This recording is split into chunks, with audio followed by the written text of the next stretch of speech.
बिस्मिल्लाहिर्रहमानिर्रहीम। अस्सलाम वालेकुम नाज़रीन, आप देख रहे हैं programme live with Asif Malik. नाचीज़ खाकसार आज के प्रोग्राम के साथ आपकी खिदमत में हाजिर। नाज़रीन, आज बहुत अफसोसनाक बड़ा वाकया देखने में आया और हमने देखा कि लाहौर के अंदर अनारकली बाजार के अंदर बैंक के बाहर नस्ब एक बम जो है उसको कार्रवाई का निशाना बनाया गया। बैंक की कहा जा रहा है कि बैंक के शायद लोगों को निशाना बनाया जा रहा था। जो भी सूरत हाल है उस पर बात करेंगे, लेकिन बहुत अफसोसनाक सूरत हाल रही। तकरीबन 25 से जायद लोग जख्मी हैं। 3 बच्चे मिलाकर तकरीबन 3 अफराद इस दारे फानी से कूच कर गए धमाके की शिद्दत से, और तकरीबन जो है 4 की जो हालत है वो अभी भी तशवीशनाक बताई जा रही है हॉस्पिटल के अंदर।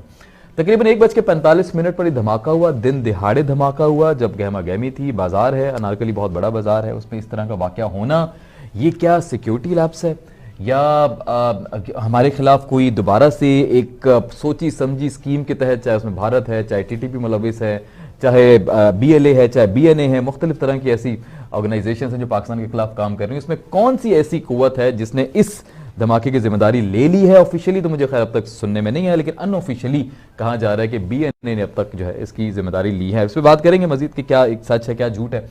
इसी के साथ साथ शेख रशीद साहब ने यह भी कहा था, शेख रशीद साहब ने, कि तकरीबन 5 जो सिटीज हैं हमारे वो इस वक्त अलर्ट पर हैं। उनको लग रहा है कि कार्रवाइयां होंगी क्योंकि हमारे टीटीपी के साथ, तहरीक तालिबान पाकिस्तान के साथ मुज़ाकरात नाकाम हो गए, सीज फायर खत्म हो गया, तो उसकी कार्रवाइयां होंगी। अब यहां पे सवाल यह पैदा होता है कि कौमी सलामती पॉलिसी लॉन्च होने के बाद या मंजर-ए-आम के आने के बाद 1 हफ्ते बाद ही इस तरह का बड़ा वाकया, इस तरह का धमाका, ये क्या मैसेज देता है? इसके पीछे क्या मुहर्रिकात हो सकते हैं? इस पर हम बात करेंगे। मैं सबसे पहले मुबशिर बुखारी साहब ने ज्वाइन किया है, सीनियर एनालिस्ट हैं, लाहौर से ताल्लुक रखते हैं। आज प्रोग्राम में बुलाने का मकसद ये है जी कि लाहौर में बड़ी गहरी निगाह भी होगी और वहीं उठते बैठते और वहीं पर धमाका हो जाना, बड़े अरसे बाद लाहौर में एक बड़ी कार्रवाई। मुबशिर भाई से मैं जानना चाहूंगा सबसे पहले। अस्सलाम वालेकुम सर। वालेकुम अस्सलाम। मुबशिर भाई, मुझे बहुत बहुत अफसोस के साथ आज प्रोग्राम का आगाज भी किया मैंने, और अफसोस के साथ यकीनी तौर पे आपसे भी यही कहूँगा कि लाहौर में ऑफ कोर्स पूरे पाकिस्तान के लिए हर शख्स, हर शहरी बहुत इंपॉर्टेंट है, जितनी जाने गई, लेकिन लाहौर आपके लिए और ज़्यादा खास होगा बिकॉज आपने सारी ज़िंदगी लाहौर में गुजारी है। आज ये अनारकली बाजार में इस तरह का वाकया हो जाना, कैसे देख रहे हैं आप इसको? शेख रशीद साहब की बात एक तरफ ऑलरेडी है, उस पर हम बाद में बात करते हैं कि क्या थ्रेट्स है और क्या चीज़ें। आप इस वाकये को कैसे देख रहे हैं अब तक की तलात के मुताबिक? जी, इंतहाई अफसोसनाक वाकया है, और ये जिस जगह पे हुआ ये बुनियादी तौर पे अनारकली और लोहारी गेट के दरमियान एक संगम है, और इंतहाई मसरूफ जगह पे ये धमाका हुआ। और शुरू में जो इतला आई, जो रेस्क्यू 1122 ने भी जो अपनी इतला दी, वो ये थी सिलेंडर ब्लास्ट है। उसके बाद जब चाहे वकुआ पे टीमें पहुंची और वहां पे जो शवाहिद मिले, उसकी रोशनी में फिर ये तय किया गया कि ये इसमें बारूद का इस्तेमाल हुआ है। ठीक है। और फिर उसके नतीजे में आपने देख लिया, एक कराची का ही बच्चा था 9 साला, जो अपने मामू के साथ शॉपिंग अब्सार उसका नाम बताया जा रहा है, अब्सार उसका नाम बताया जा रहा है, वो शहीद हो गया। 28 के करीब जख्मी हैं, जिसमें 4 इंतहाई क्रिटिकल है। जी बिल्कुल बिल्कुल, और इंतहाई अफसोसनाक सूरत हाल है। लेकिन मसला इसमें यही है कि पाकिस्तान में तकरीबन हर हफ्ते एक सिक्योरिटी अलर्ट जारी होता है, और चूंकि हम अभी भी कोई पीसफुल सिचुएशन में नहीं आए, अगरचे हम अफगानिस्तान में हुकूमत की तब्दीली के बाद ये समझ रहे थे और ये प्रिज्यूम कर बैठे थे कि शायद पाकिस्तान में अमन हो जाएगा, क्योंकि हम सारा जो समझते थे कि वहाँ की अफगान हुकूमत या उनकी इंटेलिजेंस एजेंसी या रॉ इसमें मुलव्वस है। यकीनन रॉ की इन्वॉल्वमेंट जरूर है, लेकिन जो पीस हम एक्सपेक्ट कर रहे थे वो नहीं आया। क्योंकि अभी आपने देखा इस्लामाबाद में वाकया हुआ, आज के दिन तहरीक तालिबान ने 2 और हमले किए हैं पिछले 48 घंटों में, तकरीबन 8 हमले तहरीक तालिबान। बिल्कुल ऐसे बीएलए कर चुकी है इस तरह का वाकया, कल एक सिब्बी में देखने में आया। अच्छा, जी बिल्कुल, बीएलए कर चुकी है, लेकिन आज का जो वाकया है ये बीएनए ने किया है। और बीएनए जो है, बीएनए बलोच नेशनलिस्ट आर्मी इसका नाम है। सर, इन्होंने ऑफिशियली एक्सेप्ट किया, ये भी बता दे थोड़ा सा यहाँ पे, ऑफिशियली एक्सेप्ट कर चुके हैं क्या? जरा कहते हैं।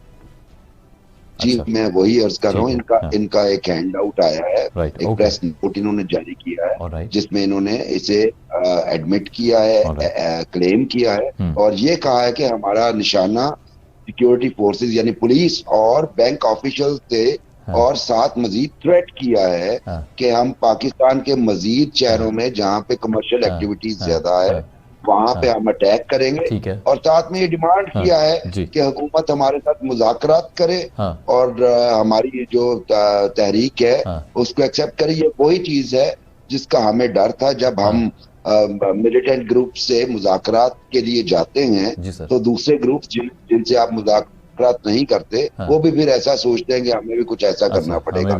ये किसी भी बलोच अक्सरियत पसंद ग्रुप की लाहौर में कुछ सालों बाद की कार्रवाई है। यहाँ पे पहले भी 2006-7 के दरमियान गालिबन, if I am not wrong, Ichhra Bazaar में धमाके हुए थे। वो भी बलोच लिबरेशन आर्मी ने उस वक्त की थी। ये जो बलोच नेशनलिस्ट आर्मी में अर्ज कर रहा हूँ, ये बलोच लिबरेशन फ्रंट और बलोच नेशनलिस्ट आर्मी का एक मर्जर हुआ था। और इसके जो स्पोक्स पर्सन है वो मुरीद बलोच हैं और उनकी तरफ से हैंड आउट आज जारी किया। ठीक हो गया। मुरीद बलोच साहब की तरफ आप कह रहे हैं ऑफिशियली ये कहा गया कि उन्होंने जिम्मेदारी ले ली। मैं आपकी तरफ सर वापस आता हूँ, कुछ टेक्निकल मजीद मेरे और भी सवाल हैं धमाके के हवाले से। मुझे जनरल मोइनुद्दीन हैदर साहब ने ज्वाइन किया है, ऑफकोर्स साबिक वजीर दाखिला रह चुके हैं, बड़ी जिम्मेदारियां निभा चुके हैं, उनसे बिल्कुल मैं इस पर राय लेना चाहूँगा। सर आपको वेलकम कहूँगा। जफर हिलाली साहब हमारे बहुत ही सीनियर तजियाकार, हमारे बहुत ही ऑफकोर्स सीनियर पैनलिस्ट ने हमें ज्वाइन किया है, सफारतकार रह चुके हैं, पाकिस्तान से बाहर नुमाइंदगी कर चुके हैं और यकीनी तौर पर मुल्की और गैर मुल्की तमाम तरह की सूरत हाल पर बड़ी गहरी निगाह रखते हैं। और दोनों मुअज़्ज़िज़ को अस्सलाम वालेकुम, मेहमानों को अस्सलाम वालेकुम, welcome on the show. General साहब आपसे आगाज करूंगा क्योंकि आप वजीर दाखिला रह चुके हैं, आपने इस तरह की सिचुएशंस को फेस किया है। मुशर्रफ साहब के दौर में भी आप रहे उनके साथ, आपने देखा किस तरह से उस वक्त भी धमाके होते थे। सर ये आप क्या राय रखते हैं? सबसे पहले तो धमाके के हवाले से बताइएगा कि आपको क्या लग रहा है कि पीछे कौन मुलव्विस है? जिस तरह भी फरमाया मुबशिर साहब ने कि BNA ने खास तौर पे और मुरीद बलोच साहब कोई होते हैं जिन्होंने ऑफिशियली हैंडल से कहा है कि हम इसकी जिम्मेदारी कबूल करते हैं और टारगेट पुलिस थी और बैंक वाले थे अब तक जो है। आप सर कैसे देखते हैं इस धमाके को? देखिए जी, बात यह है कि धमाका करने के लिए बारूद चाहिए, राइट सर, जो आसानी से नहीं मिलता। ठीक है। और डेटोनेटर डिवाइसेस चाहिए रिमोट कंट्रोल करने के लिए। तो जाहिर है कि कोई आदमी अपनी जेब से, ठीक है, ऐसा कोई असूल पसंद या कोई बहुत कौम परस्त नहीं है कि वो अपने सर धड़ की बाजी लगाए और साथ में ये भी काम करे। ठीक हो गया। तो जितने भी लोग इनके पकड़े जाते हैं पता चलता है कि जी इनको 30-30, 40-40 हजार रुपए तनख्वाह मिल रही है। अच्छा। और इनको ये ट्रेनिंग भी दी जा रही है और इनको इस काम पे भी लगाया जा रहा है। ठीक है। और जो हमारे दुश्मन हैं वो इस बात को हवा देते हैं कि जी एहसास महरूमियत है, बलूचिस्तान को ये हो गया तो वो हो गया। आपको ये पता है कि अमेरिका भी और यूरोपियन यूनियन भी ये जो CPEC है उससे बहुत कंफर्टेबल और खुश नहीं है। ठीक हो गया। तो कहते हैं तो उसको भी सबोटाज करने के लिए एक्टिविटीज की जाती हैं। Right sir. ये ग्रुप पाले जाते हैं, इनको डायरेक्शन दी जाती है, इनको पैसे दिए जाता है, इनको इंटेलिजेंस दी जाती है, इनको टारगेट दिए जाते हैं, इनको इक्विपमेंट दी जाती है, इनको तनख्वाहें दी जाती है। Right sir. तो ये बाकी बात ये है कि इसको कोई पूछे कि भाई आपको कह कि मुज़ाकरात हमसे करें, तो हम धमाके करेगा। आपको मुज़ाकरात कौन इनकार कर रहा है? ठीक है। पाकिस्तानी हुकूमत तो आपको पता है अवाम जो थे वो TTP से मुज़ाकरात के हक में नहीं थे, फिर भी उसके बावजूद उन्होंने कहा कि उन्होंने बहुत बड़े बड़े क्राइम किए हैं, APS में बड़े बच्चों की जानें ली है। जी जी। लेकिन हुकूमत पाकिस्तान से मुज़ाकरात करे, इनसे मुज़ाकरात कर लेगी। ठीक हो गया। ये तो कोई वजह नहीं है, ये तो अपने चूंकि इनको नौकरी मिली हुई है, टारगेट मिले हुए हैं, ये दूसरे मुल्कों के इंटरेस्ट को सर्व करने के लिए ये कार्रवाइयां करे, दहशतगर्दी फैलाने की।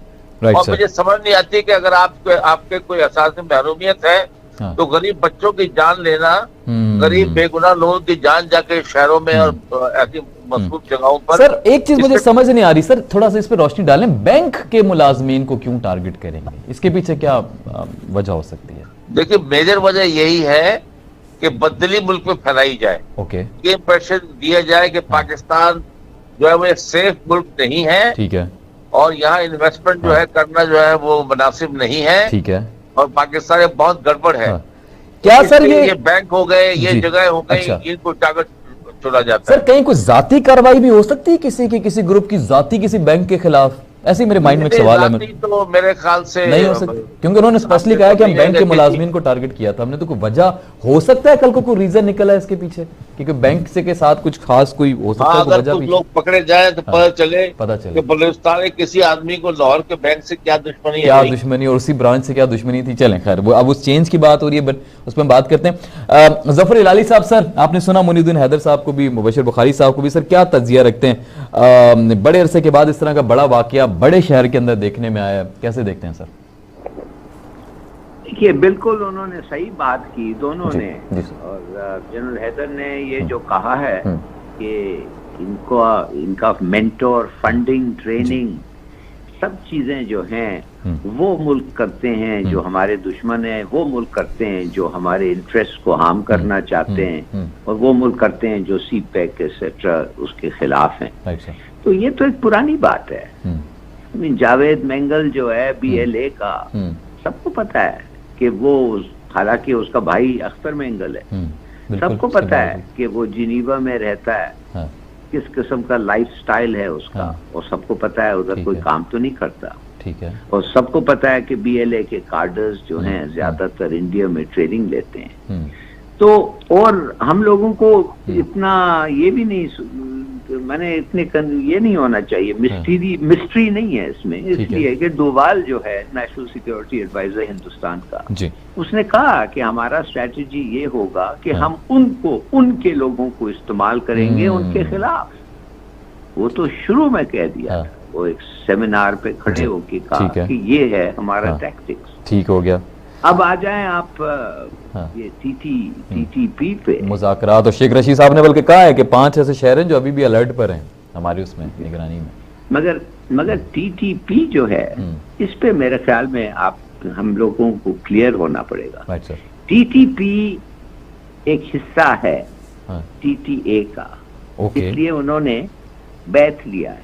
ठीक है। तो अब कुछ लोग कहते हैं कि उनको कहा गया था कि मुज़ाकरात करो पाकिस्तान से। ठीक है। वो खुद नहीं करना चाहते थे, इसलिए कि उनको तो बहुत पैसे मिल रहे हैं हिंदुस्तान से, हथियार, पैसे, प्लानिंग और ड्रग्स। ठीक है। आपके ख्याल में ये ड्रग्स का पता नहीं क्यों लोग नहीं कहते हैं, ये फेंस जो हमारा बना है, इसका असर किस पे होगा? ठीक है। बहुत कम होगा टेररिज्म पे, इसलिए कि हर किस्म के बहाने होते हैं अफगान को पाकिस्तान आना। अब सुना है 1,04,000 रेफ्यूजीज रजिस्टर हुए हैं, उनमें से आपको क्या पता कितने हैं? बिल्कुल ऐसा, बिल्कुल सही कह कितने हैं TTP के? मगर हम उनको रजिस्टर कर रहे हैं, हम उनको पनाह दे रहे हैं, ये हमारा ह्यूमैनिटेरियन टास्क है। मगर मैं जानना चाहता हूँ कि ये जो TTP है, इन्होंने निगोशिएट किया, निगोशिएशंस ब्रेक डाउन किया, फट करके वो बाल्टी जो मारा गया है, खुरासानी मारा गया। बिल्कुल। उसके बाद ये तो अच्छा, उस वक्त भी मेरे ख्याल में आपको प्रोग्राम में मधु किया था या नहीं किया था मुझे याद नहीं आ रहा, लेकिन एक बात जरूर हमने की थी कि क्या इसका रिएक्शन आएगा TTP की तरफ से खुरासानी को मारे जाने का? क्या ये रिएक्शन की कार्रवाइयां हो सकती हैं? 5 ये जो लगातार कार्रवाइयां हो रही हैं, 5 तकरीबन कार्रवाइयां छोटी बड़ी मिला के हो चुकी हैं अब तक। देखिए, मेरा तो ख्वाहिश ये था कि हमारे लोगों ने जाके मारा है, या हमारे हमदर्द जो हमारे साथ हमदर्दी रखते हैं जी, या व्हाई नॉट एक स्पेशल ऑप्स हमारा। मगर लगता ऐसा है कि उसने जल्द से अनाउंस जो किया कि हम सीज फायर नहीं होता है पाकिस्तान से, सीज फायर इज एंडेड, और वाकई वो हम लड़ाई फिर शुरू कर रहे हैं। तो ऐसा लग रहा था कि TTA ने जो उनको कहा था टेक इट इजी, ये वक्त नहीं है, हम पाकिस्तान के साथ इस वक्त नहीं लड़ना चाहते, हमारा पाकिस्तान की बड़ी जरूरी है, हम पाकिस्तान जो हमारे लिए कर रहा है और कोई नहीं कर रहा है। बिल्कुल। अभी तो तस्लीम करने की रिक्वेस्ट कर ली उन्होंने कल के, जी तस्लीम करें हमें इस्लामी ममालिक, उनकी तरफ से ऑफिशियल प्रेस कॉन्फ्रेंस की गई इसके ऊपर जी कल के भाई तमाम इस्लामी ममालिक जो हैं वो तस्लीम करें अफगानिस्तान को, इस्लामी ममालिक आगे बढ़कर हिस्सा लें और पहले में तस्लीम करें। हमने अब तक की सारी अमेरिका की शर्तें, इंटरनेशनल कम्युनिटी की शर्तें मान ली हैं, ये उनकी तरफ से कहा गया, अब तक की जो शरायतें हमने मान ली हैं, क्यों एक्सेप्ट नहीं कर रहे हैं हमें? देखते हैं इस पर क्या दुनिया का रिस्पांस आता है। ठीक है सर, मैं आपकी तरफ वापस आता हूं। मुबशिर साहब, कौमी सलामती पॉलिसी आई थी अभी हमारी 1 हफ्ते कबल, उस 1 हफ्ते कौमी सलामती पॉलिसी को अवाम के सामने आए हुए भी शायद हफ्ता भी नहीं गुजरा होगा, शायद हफ्ता हो गया होगा, उसके 1 हफ्ते बाद इतनी बड़ी कार्रवाई, क्या कनेक्टेड कुछ सिचुएशन लग रही है आपको? वो पॉलिसी आने का क्या मतलब है कि ये वाकयात रुक जाएंगे, ऐसा कतन नहीं है। ठीक है। उसका मकसद ये है कि आप एक पॉलिसी आपने बनाई है, अब उससे आगे प्लान बनेंगे, उन प्लान को इम्प्लीमेंट किया जाएगा और इम्प्लीमेंटेशन के नतीजे में आप इन वाकयात में कमी लाएंगे। ठीक है। लेकिन हम देख चुके हैं, हमारे पास एक पॉलिसी जो है नेशनल एक्शन प्लान की सूरत में पहले मौजूद थी, बड़ी वाइब्रेंट प्लान था वो, और बदकिस्मती से उसकी कुछ शिकों पे हमने कंप्रोमाइज किया, जिसकी वजह से गवर्नमेंट की ग्रिप जो है वो ढीली पड़ गई इन अफेयर्स पे, और वही मामला शुरू हो गए। तो ये पॉलिसी अगर बुक फॉर्म में रहेगी और सिर्फ ये बुकिश किस्म की हम बातें करते रहेंगे और एक बुक पे हम क्रेडिट लेने की कोशिश करेंगे, तो ये हालात तब्दील नहीं होंगे। उस पॉलिसी को मद्देनजर रखते हुए जो उसमें पॉलिसी स्टेटमेंट्स दिए हैं उन पे प्लानिंग की जाए, उसको इन लेटर एंड स्पिरिट इम्प्लीमेंट करेंगे, तो फिर ये मामला हल होंगे। अदरवाइज ऐसी पॉलिसीज कई बनती हैं, हर फार्मूला, हर दहशतगर्दी के इंसिडेंट के बाद एक पॉलिसी होता है, लेकिन दहशतगर्दी नहीं रुकती। एक थोड़ी सी करेक्शन मैं कर दूं, जिस मोहम्मद खुरासानी की आप बात कर रहे हैं, ये साबक स्पोक्स पर्सन थे टीटीपी के, मौजूदा वाले नहीं थे सर। लेकिन ये एक्टिव बहुत थे पाकिस्तानी में कार्रवाइयों के ऊपर, ये भी कहा जाता है, और बाकी तमाम धड़ों को मिलाने में भी आपस में बड़े इस वक्त एक्टिव थे ये, कि तमाम मिल जाएं, सब आपस में एक हो जाएं। जी लेकिन अभी वो तर्जुमान तर्जुमान नहीं थे, बिल्कुल तर्जुमान नहीं, लेकिन अहम रुकन थे, लेकिन अहम रुकन थे, इसमें कोई शक वाली बात नहीं है। तो वही बात कहने वाली है कि आप जब तक अवाम को पॉलिसी मेकिंग के प्रोसेस में, ठीक है, या अगर आपने टीटीपी के साथ या किसी और के साथ मुज़ाकरात करने हैं, अवाम को जब तक आप शरीक नहीं करेंगे, कॉन्फिडेंस में नहीं लेंगे, ना आपकी पॉलिसीज कामयाब हो सकती हैं, ना उन पे इम्प्लीमेंटेशन हो सकती है। अवाम को ठीक हो गया। अब जनरल साहब क्या राय रखते हैं आप इस हवाले से? कौमी सलामती पॉलिसी आई, उसके एक हफ्ते बाद इतना बड़ा वाकया हो गया, बल्कि एक तवातुर से वाकये होते चले जा रहे हैं, कभी BLA, कभी TTP, कभी BNA, और भारत तो ऑलरेडी है ही। कैसे देखते हैं सर, कौमी सलामती पॉलिसी, इसका कोई लिंक निकल रहा है? और आप खुरासानी के हवाले से आप क्या राय रखते हैं?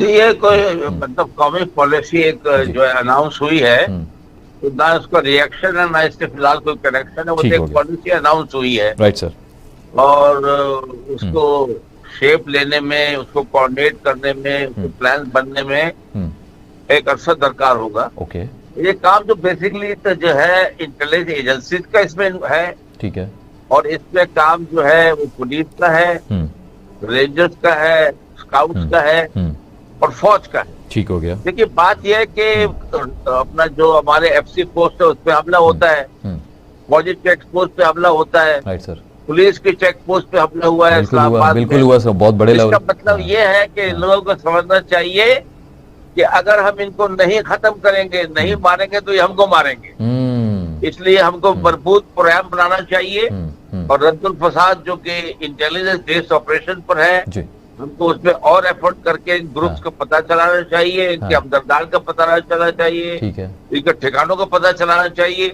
और उस पर सख्त एक्शन लेना चाहिए। ठीक हो गया। जीरो टॉलरेंस होना चाहिए हमारे टेररिज्म को कंट्रोल करने के लिए। सर एक थोड़ा सा इसमें इजाफा कर दें, क्या हमारी तरफ से कोई सिक्योरिटी लैप्स भी हो सकता है? कोई इस तरह की सूरत हाल भी हो सकती है, जब ऑलरेडी पता है कि कोई कार्रवाई हो सकती है, उसके बावजूद इस तरह का वाकया हो जाना, तो क्या सिक्योरिटी लैप्स भी कोई हो सकता है? मैं तो देखिए बात यह है कि एक मसरूफ इलाका है किसी बाजार का, ठीक है, ठीक है, वहाँ जहाँ हजारों लोग आ रहे हैं, जा रहे हैं, मोटरसाइकिलें खड़ी कर रहे हैं, शॉपिंग कर रहे हैं, वहाँ कोई मोटरसाइकिल खड़ी करके ये काम कर जाए, इसमें क्या सिक्योरिटी नहीं। लेकिन सर वो जिस तरह बॉम्ब, आपने पहले खुद कहा कि बारूदी मवाद इकट्ठा करना बहुत बड़ी बात है, वो कैसे उन तक पहुंचता है, इसके ऊपर मैं जानना चाह रहा हूँ। देखिए ये तो हथियार और बारूद और गोला सर, और ये सारी चीजें जो है ये सब जगह पहुंच सकती है आजकल के जमाने में, राइट सर, और ये इनको रूट पता है, पहुंचाने वाले पहुंचाते हैं इनको, राइट सर, और ट्रेनिंग करने वाले ट्रेनिंग करवाते हैं इनकी। तो ये सारा काम होता रहता है। हमारे एजेंसीज को सबको अलर्ट होना चाहिए, ठीक, और नजर रखना चाहिए, यही तरीका है इनको कंट्रोल करने का। ठीक हो गया, ठीक हो गया। जफर इलाली साहब, सर कैसे देखते हैं, आपको क्या लग रहा है कि हमने कहीं, हमसे भी कोई कोताही हो गई है, या शायद इतने एक्टिव नहीं थे जितना हमें एक्टिव होना चाहिए था, या एक बड़े अरसे से कोई बड़ा वाकया हुआ नहीं था किसी बड़े शहर में, तो शायद ये भी एक वजह हो सकती है, we were not ready for that. Honestly what do you think? देखिए बात ये है कि जब हम कहते हैं कि इसमें कौन मुलव्वस हो सकते हैं, टीटीपी हो सकता है। अगर टीटीपी मुलव्वस है तो मैं समझता हूँ कि तहरीक तालिबान अफगानिस्तान जो है उनका भी कोई जिम्मेवारी आता है। अब जब उनके बारे में हम सोचते हैं तो आपने खुद अभी प्रोग्राम में कहा कि वो चाहते हैं कि आप रिकग्निशन दें उनको। बिल्कुल चाहते हैं। मिसाल के तौर पे मैं तो समझता हूँ बिल्कुल हमें उनको रिकग्निशन देना चाहिए। अच्छा, हम इसलिए रिकग्निशन उनको देना चाहिए कि फिर हम उनको कह सकते हैं। ठीक है, पहले तो बात है कि रिकग्निशन उनका हक बनता है। क्यों कि रिकग्निशन का मतलब ये नहीं है कि आप हमारे से खुश हैं कि नहीं। अगर हम इजराइल से खुश नहीं है, हम इजराइल को रिकग्नाइज नहीं करते हैं, मगर इसका मतलब ये तो नहीं है ना कि इजराइल का कंट्रोल नहीं है उनके इलाके पे, या इजराइल के वो तो हमारा ये नजरिया है ना कि हम नाजायज उन्होंने कंट्रोल हासिल किया है, जो नहीं तो होना चाहिए। तहरीक तालिबान को तो हमने मदद किया था, बिल्कुल, ये तो नाजायज नहीं है। ठीक हो, ये तो मैं आपसे ठीक हो गया हूँ। अमेरिका अपने कंडीशंस रखता है, परहैप्स ईरान रखता है, चाइना कह रहा है वीगर्स के बारे में वो देखना चाहता है इनका क्या रिएक्शन है, तो रशिया इज प्लेइंग अलोंग। मैं कहता हूँ कि आप इसको एक प्रिंसिपल पे चले, डोंट गो ऑन कि आप किस बेसिस पे बार्गेनिंग कुछ कर रहे हैं। प्रिंसिपल ये है कि जो मुल्क जो गवर्नमेंट अपने मुल्क के ऊपर उनका कंट्रोल है, टैक्स लेवी कर सकता है, कलेक्ट कर सकता है और जनरली स्पीकिंग रिकग्नाइज्ड है एज अथॉरिटी, तो होना चाहिए। ठीक हो गया, मानो और मान के फिर तल्ख बातें करें उनके। ठीक है सर, इस पे कुछ मजीद भी मुझे बात करनी। मेरे मौजूद मेहमान मेरे साथ, एक छोटा सा कुछ लम्हों का ब्रेक है, वापस आने के बाद यहीं से आगाज करेंगे। कुछ इंटरनेशनल जो मुद्दा है उस पर बात करनी है, ईरान, अमेरिका, शुमाली कोरिया के हवाले से, उस पर भी साथ साथ गुफ्तगू करेंगे। मौजूद भी जारी है, कहीं मत जाइएगा। जी नाज़रीन, वेलकम बैक। लौट कर हम वापस आ चुके हैं और अब बात करेंगे, कुछ इंटरनेशनल पहलू भी देखेंगे साथ साथ। ये मौजूद भी जारी है, यकीनी तौर पर इसकी बहुत सारी कड़ियां जुड़ती हैं। हम बात कर लें चाहे BLA की, चाहे BNA की, चाहे आप TTP की बात कर लें, TTA की बात कर लें, आप भारत को भी नजरअंदाज नहीं कर सकते, उसका भी अमल दखल बिल्कुल होगा। हमें इस वक्त मौजूद है हमारे साथ ऑफकोर्स जितने भी मेरे मौजूद मेहमान हैं पैनल में मौजूद हैं, साथ ही कर्नल रिटायर्ड असद महमूद साहब ने ज्वाइन किया है। कर्नल साहब अस्सलाम वालेकुम। कर्नल साहब, आपको मेरी आवाज आ रही है? प्लीज चेक कीजिएगा कर्नल साहब मुझे सुन सकते हैं? ठीक हो गया, प्लीज चेक कीजिएगा कर्नल साहब को शायद मेरी आवाज नहीं पहुंच रही है। अच्छा, इसी मौजू के साथ साथ एक और आज की जो बड़ी खबर है वो बड़ी खबर है ईरान और अमेरिका के हवाले से, जिसपे ऑफकोर्स जिसका एक कनेक्शन हमसे भी जुड़ता है और वो बहुत इंपॉर्टेंट है, बिकॉज जो बाइडन जो है इस खित्ते में काफी इंटरेस्ट लेते नजर आते हैं। वो कि वो अलग बात है कि उन्होंने अफगानिस्तान से वापस जाना और तमाम तो सूरत हाल, लेकिन ईरान के हवाले से अमेरिका की कुछ पॉलिसीज, खासतौर पे 2015 का जो उनका एटॉमिक ऑफकोर्स प्रोग्राम के हवाले से जो मुआहिदा था उसके हवाले से उनका जो है बयान सामने आया। और जो बाइडन साहब ऑफकोर्स तकरीब से बात कर रहे थे और उस पर उन्होंने कहा जी कि ईरान के साथ 2015 के जौहरी मुआहिदे को बहाल करने के लिए बातचीत पर हार मानने का ये वक्त नहीं है। अब क्या मतलब है इस बात का? मतलब क्या अमेरिका जो है वो कंफ्यूज्ड है? क्या अमेरिका डरा हुआ है? क्या अमेरिका सहमा हुआ है? या अमेरिका जो है वो कोई नया प्लान साथ साथ शामिल? इसी के साथ साथ जो एक और बड़ी खबर है वो शुमाली कोरिया दोबारा से उठ खड़ा हुआ है। शुमाली कोरिया ने पिछले 1 महीने के अंदर 4 बड़े मिसाइल तजर्बे किए और अब बैलिस्टिक मिसाइल का तजर्बा करने के लिए वो बिल्कुल तैयार है, जिसके ऊपर अमेरिका ने ऑलरेडी जो है वो कॉन्फ्रेंस बुला ली और बहुत सारे ममालिक ने उसके हक में वोट दिया है कि बिल्कुल इस कॉन्फ्रेंस में शिरकत की जाएगी। ठीक हो गया। मैं सर जफर इलाली साहब आपसे इस पर थोड़ा सा आगाज करना चाहूंगा। जफर साहब, ये ईरान के हवाले से जरा बात कीजिएगा। ये अमेरिका ईरान के मुज़ाकरात 2015 का जौहरी मुआहिदा, सर क्या सूरत हाल है? मुझे तो कुछ बिगड़ती हुई नजर आ रही है इनकी सूरत हाल। फिर से आप कैसे देख रहे हैं इसको? मैं नहीं समझता हूँ बिगड़ रहा है। अच्छा। मैं तो सोच रहा था कि जो स्टेटमेंट्स आ रहे हैं ईरान से और अमेरिका से, लग रहा है कि थोड़ा सा झुकाव है, मतलब थोड़ा सा प्रोग्रेस इन्होंने किया है। ठीक हो गया। बेसिकली वो वापस जाना चाहते हैं उस एग्रीमेंट को जो ट्रंप ने रद्द किया था। ठीक है।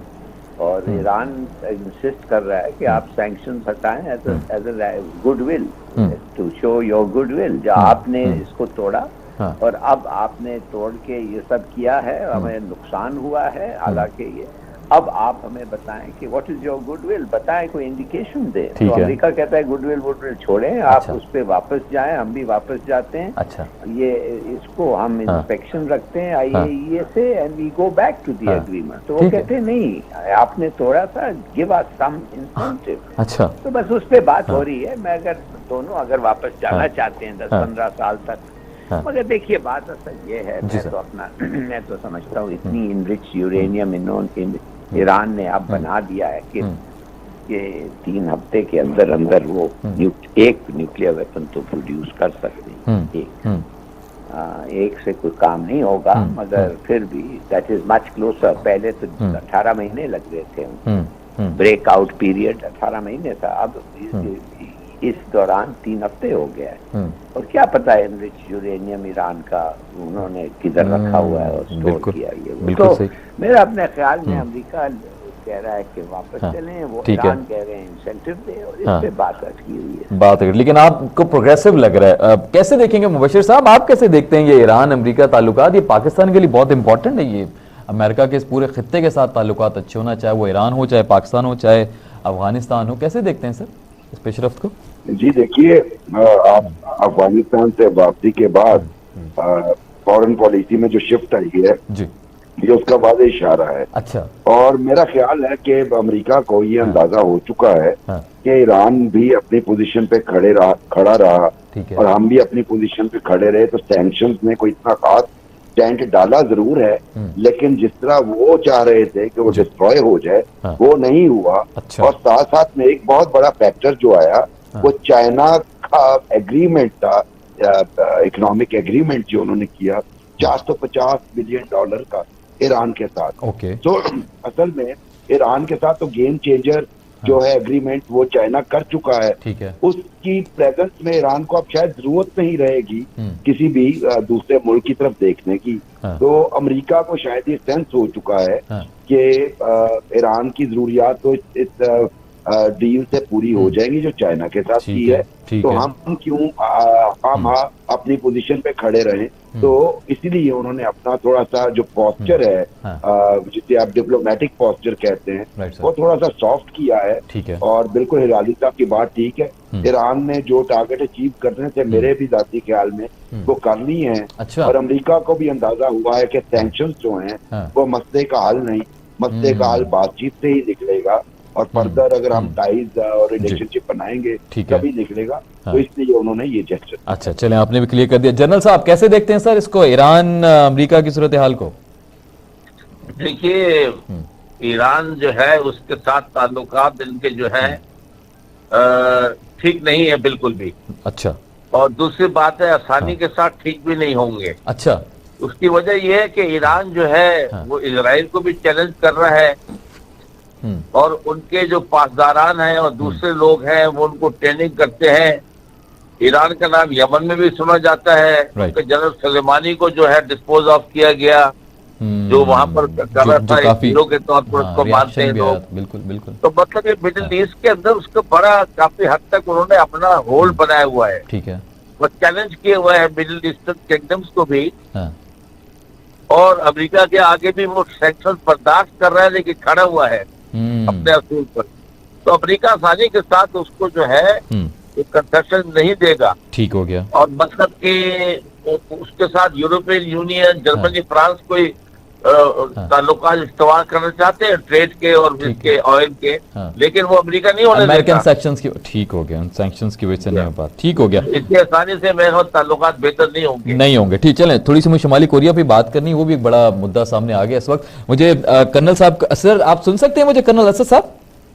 जी बिल्कुल सर। कर्नल साहब बहुत शुक्रिया, आपकी आवाज अब मुझ तक पहुंच रही है। कर्नल साहब थोड़ा बात कीजिएगा। आप यकीनी तौर पर मैं देखता हूँ आपको भारत के टीवी शोज में आप अक्सर देखे जाते हैं, नाब गोस्वामी के साथ आप 1-on-1 गुफ्तगू कर रहे होते हैं, पाकिस्तान को डिफेंड कर रहे होते हैं।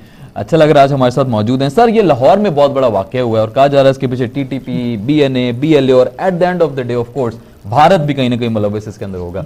कैसे देखते हैं इस वाकये को? बिस्मिल्लाहिर्रहमानिर्रहीम। Thank you very much. बिल्कुल मैं समझता हूँ आज का जो इंसिडेंट हुआ है, और इट इज नॉट ओनली कि आज लाहौर के इंसिडेंट की आप बात करते हैं, पिछले अगर आप 7 दिनों के देखते हैं जिस तरह के इंसिडेंट्स हुए हैं इस्लामाबाद के अंदर, पेशावर के अंदर, इसके बाद जो रेलवे लाइन है बलूचिस्तान के अंदर, वहां पे ये सब कुछ हुआ, लाहौर के अंदर ये सब सारा जिस तरीके से हुआ।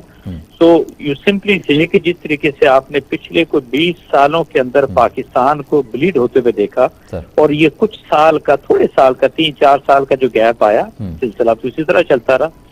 लेकिन नाउ यू फील कि हाँ अब इसके अंदर फिर एक लिहाज से नई तेजी आना शुरू हुई है। हमारे यहाँ जो सबसे बड़ी प्रॉब्लम मैं महसूस करता हूँ, आप थोड़ा सा इसका कोरिलेशन इसको एस्टैब्लिश करें कि यही इंसिडेंट किसी तरीके से न्यू दिल्ली के अंदर या फिर बॉम्बे के अंदर या उनके किसी और शहर में होता, तो इस वक्त इंडिया ने पूरी दुनिया के अंदर प्रोपेगेंडा वॉरफेयर पाकिस्तान ने किया, अगेंस्ट आईएसआई शुरू कर देना था।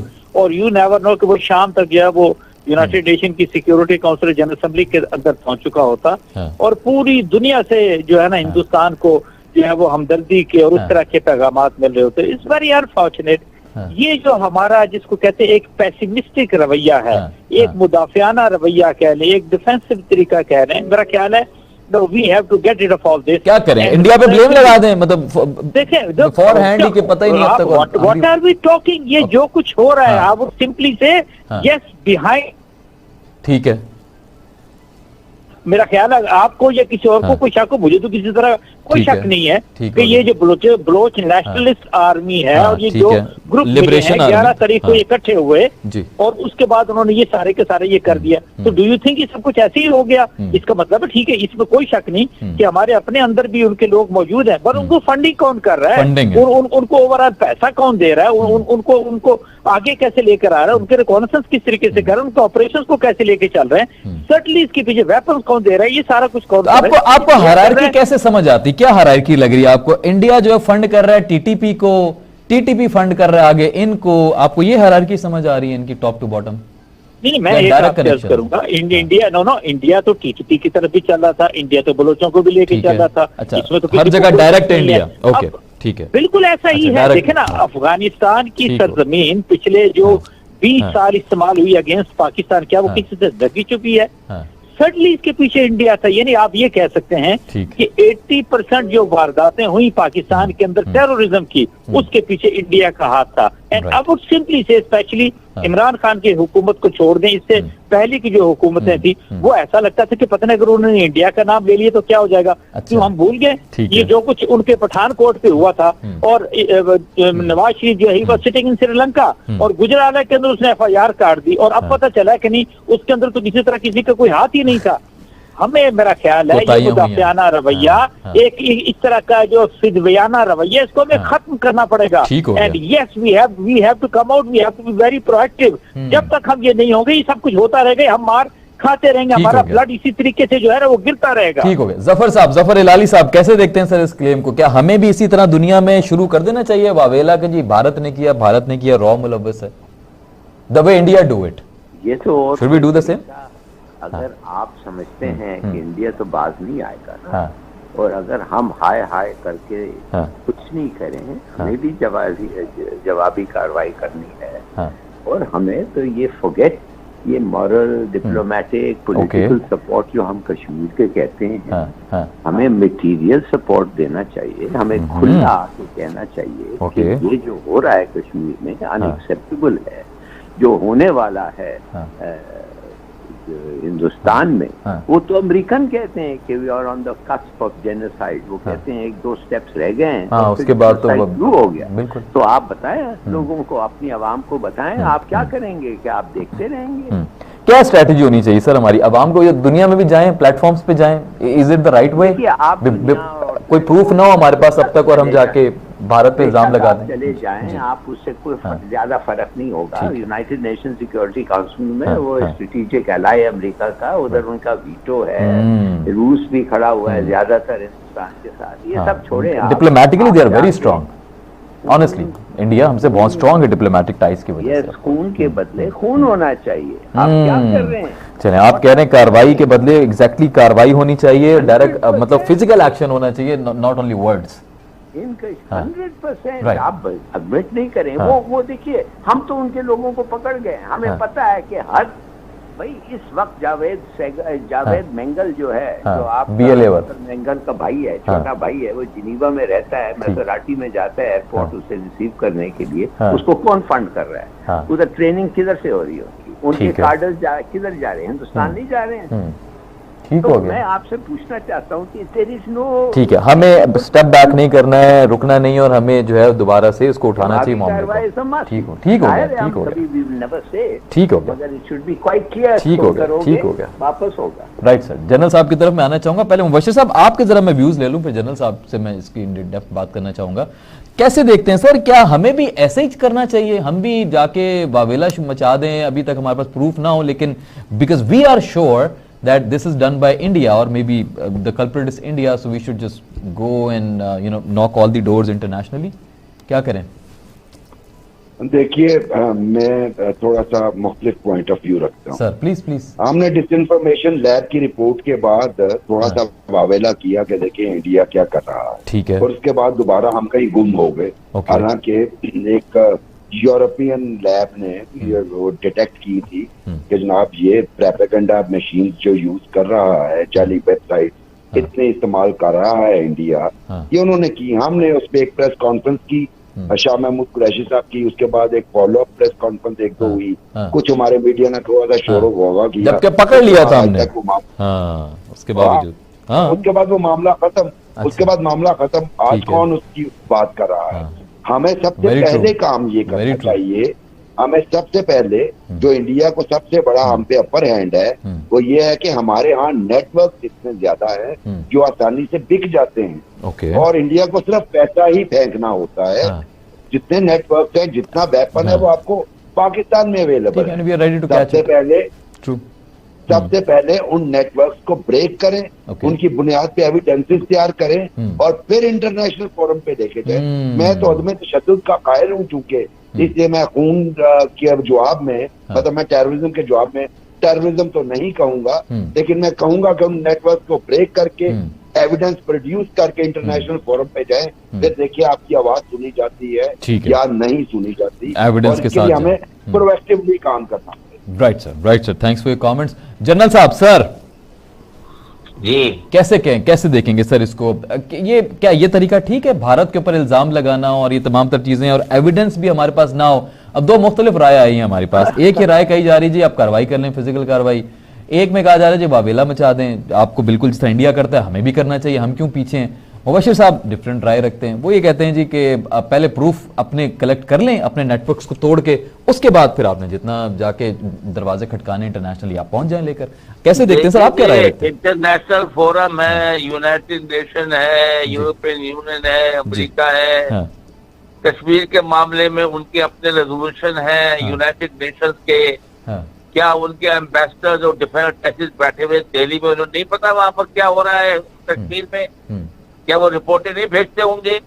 या पाकिस्तान में जो एम्बेसडर और डिफेंस अटैचेस और यूनिमॉक के लोग हैं, ये रिपोर्टें नहीं भेजते होंगे कि कौन कर रहा है ये? क्या कलमोशन से बड़ा कोई प्रूफ चाहिए कि हिंदुस्तान इन्वॉल्व है पूरी तरह? क्या हुआ? कोई इंडिया को एडमोनिश नहीं करता। अभी ये जो टिट फॉर टैट है जो सदस्य किया जा रहा है, ये हमने एक जमाने में कश्मीर में जहाज में हमारे लोग हिस्सा लेते थे। यहाँ से 20 जमाते थे, जहाजें जाती थी, गैस मोहम्मद भी जाती थी, के ट्रे भी जाते थे। हिंदुस्तान का नापना बंद किया हुआ था, ठीक है, इसलिए वो मुज़ाकरात की मेज पर आए थे। इसलिए वो पाकिस्तान के साथ कोई हल चाहते थे, क्योंकि हम उनको हर्ट कर रहे थे। लेकिन अभी एक यूनाइटेड नेशन ने नया रेजोल्यूशन बना दिया है जिसको कहते हैं क्रॉस बॉर्डर टेररिज्म। ना हक खुद मानते हैं, न जंग आजादी मानते हैं। ठीक है, वो बोलते हैं ये क्रॉस बॉर्डर टेररिज्म है तो अब दुनिया आपके खिलाफ हो जाएगी। वो तो मुस्लिम दुनिया के वैसे खिलाफ होती है। ठीक हो गया। ये सारी बातें इम्प्लीकेशंस हैं और ये छोटी जो एक्शंस होते हैं 5 दफा they convert into bigger actions and war. तो उसका मुतहम्मिल हम हो सकते कि नहीं हो सकते, इसलिए कदम फूक के रखना पड़ता है।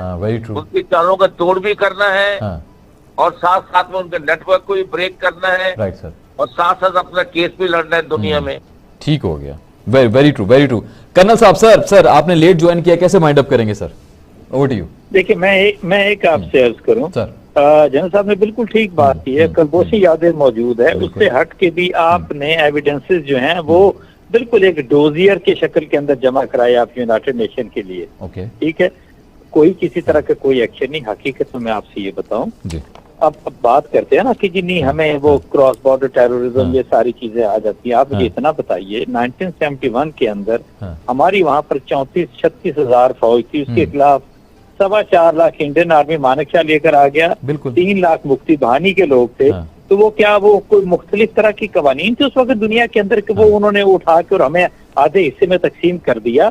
ये मैं आपसे अर्ज कर दूं कि अब ये कहेंगे कि नहीं हम पहले खुद को ठीक करें फिर दुनिया ठीक होगी, फिर हम सारे के सारा लेके जाएंगे। लोग यहाँ पर हमें बिल्कुल क्लियरली मेरा ख्याल है ये इस तरह का जो रवैया है ना कि जी नहीं वो दोस्ती फला कर लो, ये कर लो, उनके साथ ये बहुत हो गया, हमने इंडिया के साथ ही बहुत सारा कुछ कर दिया। ठीक है, आप कह रहे हैं फ्रंट पे आ जाए बिल्कुल। इट हैज टू बी बिल्कुल। आप मुझे ये बताइए ना, वो 20 साल उन्होंने आपको ब्लीड किया, किसी एक फोरम पे उन्होंने कहा जी कि हम ये सारा कुछ कर रहे हैं पाकिस्तान के खिलाफ? उन्होंने कहा जी ये नहीं हमारा, हम ब्लीड हो रहे थे इंडिया में, वहां पे IPL चला था इंडिया में, उधर वो जश्न मना रहे थे और पूरी दुनिया के अंदर वावेला मचा रहे थे कि दहशतगर्दी पाकिस्तान कर रहा है। And I would say कि the people who were ruling here in Pakistan, they are the one कि पाकिस्तान का मौकफ सामने नहीं लेकर आए। 150-200 अरब डॉलर का हमने नुकसान कर लिया, 75,000 हमारी जानें चली गई। And still we are thinking कि नहीं यार we should have to have some reasons के यार हम उनके खिलाफ कोई काम ना करें। हम कब तक इस तरह चलते रहेंगे इंडिया के साथ? आप कह रहे हैं स्ट्रैटेजी टोटल चेंज होनी चाहिए, फ्रंट पर आना चाहिए, we need to of course bounce back, और जिस तरह इंडिया करता है उस तरह से आगे बढ़ना चाहिए। ठीक हो गया, it's a very long debate colonel साहब, इंशाल्लाह मजीद इस पे आपको भी मदू करेंगे, मजीद आगे बात करेंगे। उम्मीद है कि इस तरह के वाकयात नहीं होंगे आगे, ये खत्म हो जाएगा। मुबशिर बुखारी साहब बहुत शुक्रिया, जनरल साहब आपका बहुत शुक्रिया, जफर हिलाली साहब बहुत शुक्रिया, कर्नल साहब आप सब मेहमानों का बहुत शुक्रिया जिन्होंने ज्वाइन किया और इस बड़े ही सेंसिटिव मैटर के ऊपर बड़ी रिस्पॉन्सिबिलिटी के साथ गुफ्तगू की। उम्मीद के साथ, इसी उम्मीद के साथ प्रोग्राम का इख्तिताम करते हैं कि इस तरह का प्रोग्राम आगे नहीं करना पड़ेगा। दोबारा इस तरह का वाकयात अगले दिनों में, आइंदा फ्यूचर में इंशाअल्लाह ताला वाकयात नहीं होंगे। आप भी अपना ख्याल रखें, अपने इर्द गिर्द गिरदोनवा में ख्याल रखें। अगर आपको कोई भी मशकूक कार्रवाई नज़र आती है, कोई होती भी, तो प्लीज़ मुताल्लिका अहकाम को, जितने भी हुकाम हैं उनको इत्तला दें ताकि इस तरह की कार्रवाई से हम भी बच सकें। बहैसियत शहरी हमारी भी जिम्मेदारी यकीनी तौर पर बनती है कि हम भी जो है वो इर्द गिर्द की नकलो हरकत पर नज़र रखें। इस प्लेटफॉर्म से छोटा सा मैसेज था। इसी के साथ साथ आज के लिए इतना, इंशाल्लाह कल आपसे होगी मुलाकात रात 10 बजे। तब तक के लिए अपना बहुत ख्याल रखिए। आसिफ मलिक को इजाज़त दीजिए। फ़ी अमानिल्लाह। पाकिस्तान जिंदाबाद।